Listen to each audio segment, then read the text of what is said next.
Let's see how to create custom grouping method in the existing pivot table. This is our raw data, and with the raw data, very simple pivot has been made. And to make a custom grouping, what we have to do, we'll just click on the pivot. Let's make the selection. Let me keep these two as department 1 and red and silver as department 2. Right click on after selecting the cells and you see group.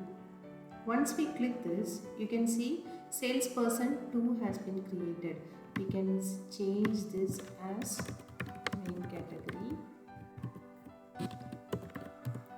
and group 1 we can also change as department 1. Red and silver we can select again and change to group. Right click on that and change to group, and this is department 2. So now we have salesperson with main category of department 1 and department 2 added, which is not available in our raw database. This is the simplest way to create custom grouping for the existing data.